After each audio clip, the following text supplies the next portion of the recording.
Road trips are supposed to be fun. A change of scenery. A long stretch of highway. Late night snacks from gas stations and music that keeps you awake when the lines on the road start blurring together. But sometimes, the road doesn't just take you somewhere. Sometimes it keeps you. Tonight, these are 5 road trip stories that still don't have clean explanations. And if you've ever driven late at night, you'll know exactly why these feel so real. I used to do overnight drives a lot because it was cheaper, faster, and, honestly, less annoying than traffic. This happened 2 summers ago. I was driving from Northern California down to see my cousin in a smaller town outside Bakersfield. I left around 11:30 p.m. because I figured I'd arrive near sunrise, crash on his couch, and spend the weekend there. The first couple hours were normal. Just highway lights and the steady hum of tires. My phone was plugged into the dash, playing music quietly. Every now and then I'd pass a semi, and the air would shake like the whole road was breathing. Around 2 a.m., I stopped at a rest area. Nothing fancy, just bathrooms, vending machines, and a couple picnic tables under flickering lamps. I remember thinking the lights looked sickly, like they were barely hanging on. There was only one other car there. An older sedan, parked way off to the side, facing the trees instead of the lot. At first I didn't care. But when I got out, I heard something that made me pause. A soft tapping. Not loud. Not steady. Just like someone drumming their fingers against glass. I stared across the lot. The sedan's windows were dark. I couldn't see anyone inside. But the tapping was coming from that direction. I told myself it was just the car cooling down. Metal popping. That kind of thing. Still, I didn't like it. I hurried into the bathroom, did what I needed to do, and came back out. And as I walked toward my car, the tapping stopped. I looked back at the sedan. It hadn't moved. And the lot was dead quiet again. I got into my car and left. As I pulled out, my headlights swept across the sedan, and for a second, I saw someone sitting in the driver's seat. Their head was tilted down, like they were staring into their lap. But right before the sedan slid out of my headlights, the person lifted their head. And even at that distance, I could tell they were looking straight at me. I drove back onto the highway and tried to forget it. But maybe 15 minutes later, I checked my rearview mirror and felt my stomach drop. Headlights. Right behind me. Same distance. Same angle. And the weird part was, nobody had passed me. I hadn't seen a car come up behind me after the rest stop. It was just suddenly there. I changed lanes. The car changed lanes. I sped up. The car sped up. I slowed down. The car slowed down. I turned the music off. I don't know why. I think my brain wanted silence so it could listen for danger. And in the quiet, I heard something else. A faint clicking. At first I thought it was my turn signal. But it wasn't on. The clicking was coming from behind. From the car behind me. Like a rhythm. 3 clicks. Pause. 3 clicks. Pause.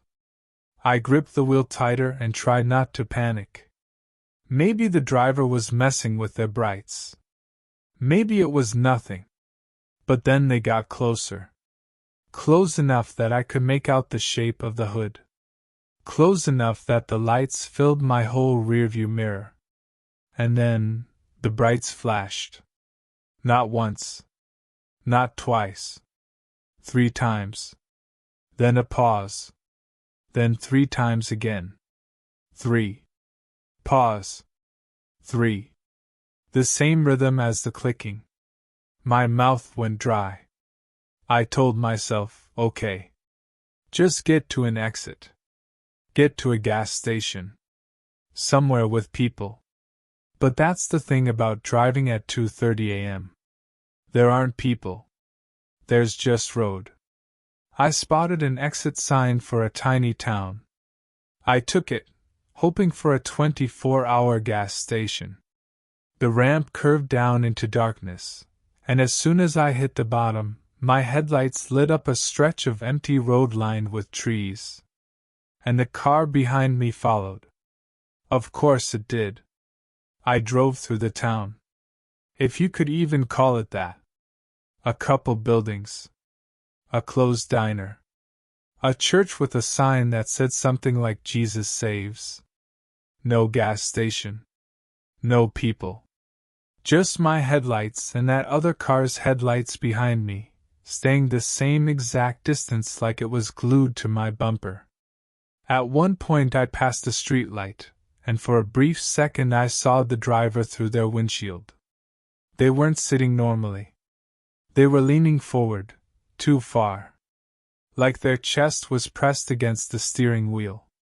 And their head was cocked sideways, almost like they were trying to look around something. I kept going. My heart was beating so hard it felt like it was shaking my vision. Then I saw it. A road sign on the edge of town. It was bent and rusted, but I could read it. No outlet. I didn't believe it at first. I kept driving anyway. Maybe it was old. But the road narrowed. The trees got thicker. And then, ahead, my headlights hit a metal gate stretched across the road. Locked. No way through. I slowed to a stop, staring at it.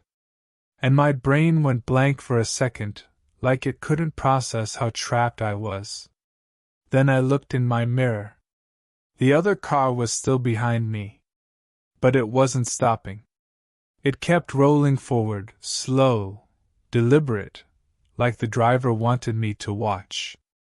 I threw my car into reverse and whipped around in the narrow road, tires crunching gravel and dirt. My hands were trembling so badly I almost couldn't steer. The moment I straightened out and hit the gas, I looked back. The sedan had stopped. And its headlights turned off. Just like that. The road behind me became a black tunnel. I could barely see the outline of the car now. But I could see something else. A shape. Standing in the road beside the sedan. Tall. Too still. Watching. I floored it. I didn't stop until I hit the highway again. And the second I was back on the highway, I checked my mirror. Nothing. No headlights. No sedan. Just empty road. I told myself I was safe.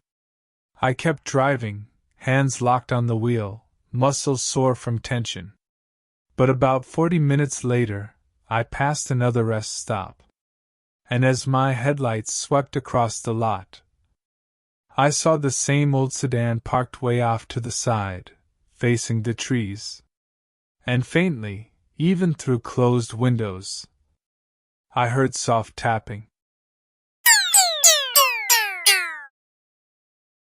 My friend Jenna and I decided to drive from Texas to New Mexico for a long weekend. Just the two of us. We'd been stressed, burned out, and we wanted something simple. Desert air, cheap motels, and no responsibilities. We left at night because Jenna insisted it was more fun. She liked the idea of driving under the stars. At first, it was fun. We sang along to music. We joked about paranormal stuff, because Jenna was obsessed with those true horror videos and ghost stories. I wasn't really into it, but I played along. Around midnight, we stopped at a gas station that looked like it hadn't been updated since the 90s. The lights buzzed, and the air smelled like dust and hot rubber. There was a guy behind the counter who didn't speak, just stared while we paid. When we got back in the car, Jenna connected her phone to the Bluetooth. And that's when things got strange. The speakers made that usual little pop sound, and then we heard breathing. Not music. Breathing. At first we both froze. Then Jenna laughed and said, "Okay, my phone is being creepy." She tapped the screen. Nothing changed. The breathing continued. Slow and close, like someone was leaning right into a microphone. Then a voice came through the speakers. A man's voice. Low. Calm. Like he was trying not to be heard. He said, "Don't stop again." Jenna's smile dropped instantly. I grabbed her phone from the dash. The screen was normal. No call. No voice memo playing. Nothing. But the voice came again. "Keep driving," Jenna whispered. "Is this a prank? Did you connect to someone else?" The Bluetooth symbol was on her phone. It said it was connected to her car system. But then the voice said something that made my skin go cold. It said Jenna's name.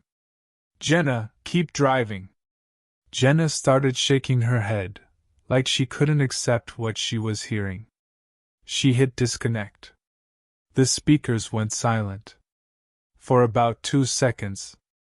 Then the speakers crackled again, and the breathing returned.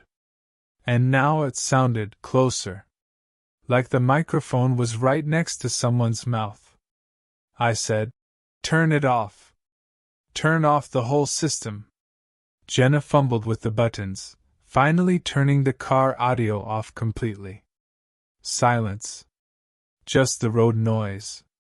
We drove in tense quiet for a while, both of us staring forward like if we looked away, something would appear in the windows.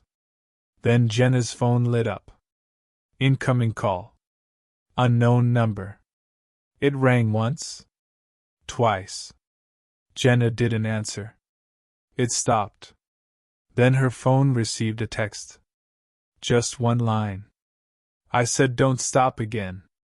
My blood felt like ice water. Jenna said, How is someone doing this? How do they know my name?" I looked out the window. The desert was empty. Just darkness and flat land. But then I saw headlights far behind us. One pair. Keeping pace. Too far to read the plate, but close enough that they were clearly following. Jenna noticed too. She started speeding up. The headlights sped up. She slowed down. They slowed down. And then her phone rang again. Same unknown number. This time, the car speakers turned themselves on. Even though Jenna had shut the audio system off. The speakers popped, and that voice returned, soft and almost amused. "You're doing good," it said. "Just keep driving." I swear my body went numb. I didn't even feel real. Jenna screamed, "Stop!" and slammed her hand against the dashboard, like she could physically shut the voice up. But the voice continued. "You already stopped once. Don't make the same mistake twice." That's when I realized something. This wasn't random. This wasn't a hack. It felt like a warning. Like the voice wasn't trying to scare us.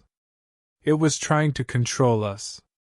Up ahead, we saw another gas station sign, one of those small ones on the side of the highway. Jenna glanced at me and said, "We need help. We need people." But the voice whispered through the speakers, "If you stop, I'll let him know."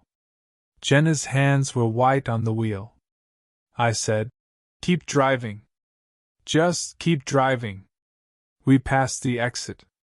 As soon as we passed it, the headlights behind us got brighter. Closer. Then Jenna's phone buzzed again. Another text.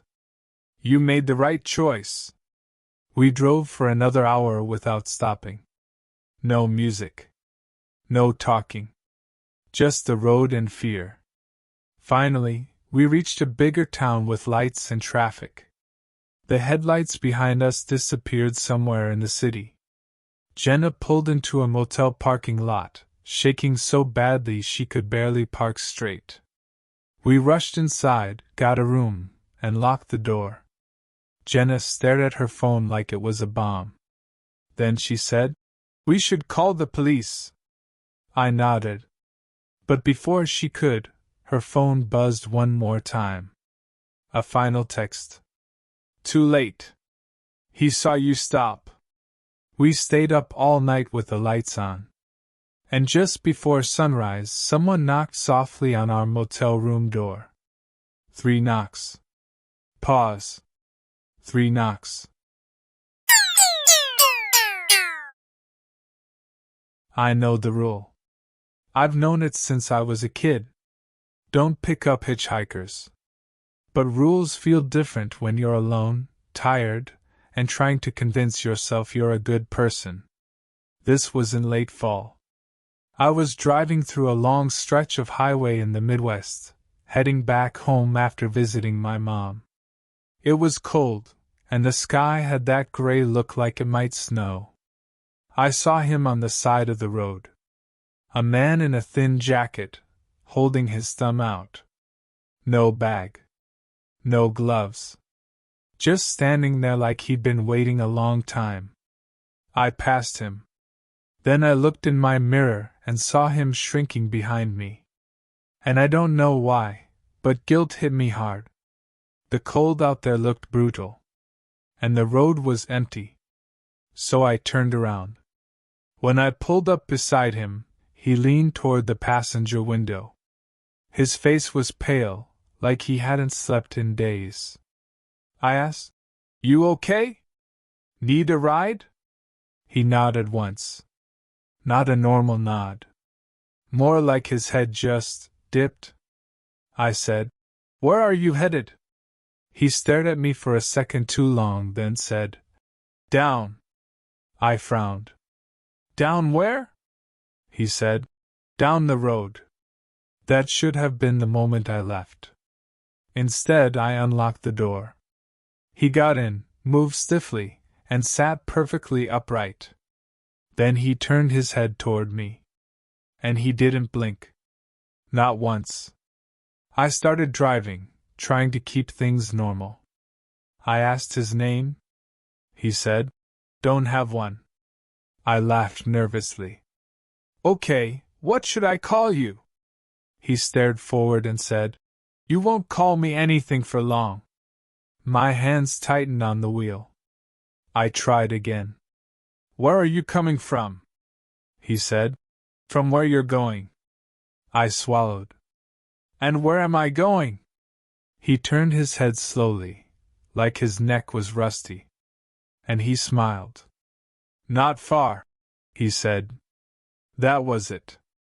My heart started racing, and every instinct screamed at me to stop the car.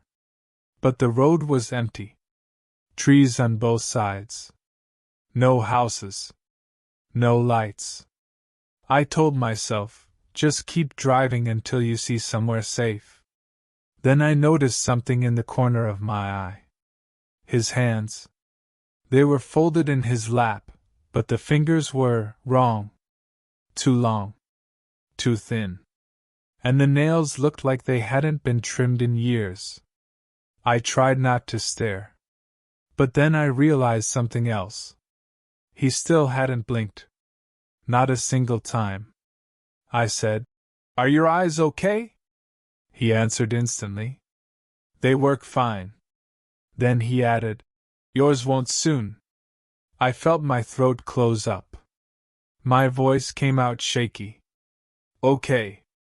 I'm gonna drop you off at the next town." He tilted his head. "No." I said. "Yes." This isn't." He cut me off, calm as ever.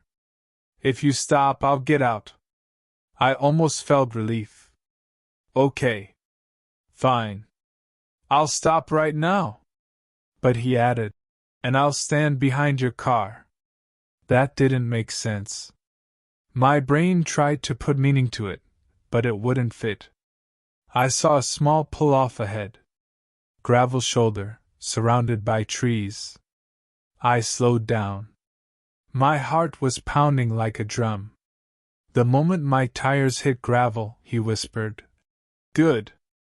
I stopped the car. The man opened the door and stepped out. Then he leaned back in, and for the first time since he got in, he blinked. Just once. And when he did, I saw something that made my stomach turn. His eyelids didn't close properly. It was like something was wrong with the skin, like it didn't belong. He said softly, "Don't look behind you when you leave." Then he shut the door. I didn't move for a second. My hands were shaking so hard I couldn't even shift gears. But I forced myself to drive away. And I kept my eyes forward. I didn't look in the mirror. I didn't look back. I drove for maybe 5 minutes before I finally couldn't take it anymore. Curiosity, fear, whatever, it won. I glanced at the rearview mirror. And I almost crashed. The man was standing on the road behind me. Not on the shoulder. On the road. Perfectly still. And he was smiling. But his mouth was stretched too wide now, like it had been pulled open. And behind him, there was another figure. And another. All standing in a line. All pale. All still. All facing my car. I looked forward again, gasping, and pressed the pedal harder. When I finally reached the next town, I pulled into a busy gas station. I ran inside and told the clerk there was someone acting weird on the highway. The clerk stared at me like I was crazy. Then he said, "You picked someone up?" I nodded. The clerk's face changed. He looked genuinely scared. He leaned closer and said, "People around here don't do that." I asked, "Why?" He swallowed. "Because sometimes," he said, "they don't ride alone." That night, in my motel room, I heard a soft tapping on the window. 3 taps. Pause. 3 taps. And I didn't look. But I knew someone was standing behind my car. This one happened to my uncle, and he swears on everything that it's true. He was driving home late from work. Same route he always took. A 2-lane road through forested hills. It was about 1 a.m. when he noticed fog ahead. Not normal fog. This looked thick, like smoke. Like it had weight. He slowed down as he reached it, and the moment his car entered the fog, everything changed. The road markings became harder to see. His headlights seemed weaker. Sound got muffled, like the fog swallowed it. He said it felt like driving inside a closed room. Then he saw a sign on the side of the road. A wooden sign, half covered in fog, like it had been there forever. It said, "Deter." He had never seen that sign before. But he figured there was road work ahead. So he took the detour. The road turned into a narrower path through the trees. The fog stayed thick, clinging to the car windows. And then he noticed something. There were no animal sounds. No insects. No wind. Just the engine and the tires, and that faint hiss of fog sliding over the hood. After a while, he saw lights in the distance. Yellowish, dim lights, like old street lamps. He drove closer and realized it was a small neighborhood. But it didn't look lived in. The houses were old. Windows dark. Lawns overgrown. Like a place people had abandoned and forgotten. He slowed down and rolled through, trying to find the road back out. That's when he saw people. Standing in the yards. Not moving. Just watching. My uncle said they looked like normal people at first. But when his headlights passed over them, he noticed they were dressed wrong. Old-fashioned clothes. Like a different decade. And their faces were blank. Not emotionless, blank, like someone forgot to finish drawing them. He kept driving, refusing to stop. Then he saw a woman standing in the middle of the street ahead. He hit the brakes. The car stopped just a few feet from her.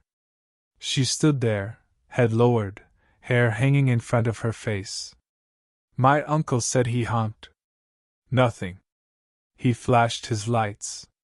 Nothing. Then her head lifted slowly. And he saw her face. He said it was like looking at someone through frosted glass. Features there, but wrong. Smudged. And then she smiled. But the smile didn't match her face. It was too sharp. Too wide. She walked toward his car. My uncle threw the car into reverse and backed up fast. But when he looked in the rearview mirror, the fog behind him was thicker. And the houses behind him were gone. Just fog. Like the neighborhood had never existed. He panicked and turned the car around, trying to find the way he came. But every road led deeper into the fog. He drove for what felt like an hour, sweating, hands cramping on the wheel, heart beating so hard he thought he'd pass out. Then he saw the detour sign again. Same sign. Same arrow. Like he'd made a circle. He said that's when he realized something horrifying. The detour wasn't taking him around anything. It was keeping him inside. Finally, he did the only thing he could think of. He stopped the car and turned off the engine. The fog pressed against the windows. The car became silent. Then he heard footsteps. Slow. Wet. Like shoes stepping on soaked ground. They circled the car. He held his breath, not moving. Then a hand pressed against the driver's side window. The palm looked pale and swollen. And the fingers were too long. The hand stayed there for a long time, like whoever it belonged to was leaning their weight on the glass. Then he heard a voice. Soft. Close. Wrong turn. My uncle started the car and floored it, driving blind through fog, barely seeing the road. And then, suddenly, the fog thinned. He burst out onto a familiar highway. He nearly cried from relief. He checked his clock. Only 5 minutes had passed. But his gas tank had dropped like he'd been driving for hours. He got home and went straight to bed. The next morning, his car was covered in a thin layer of damp ash. And stuck to the windshield, under the wipers, was a small wooden sign. Handmade. With one word carved into it. Deter.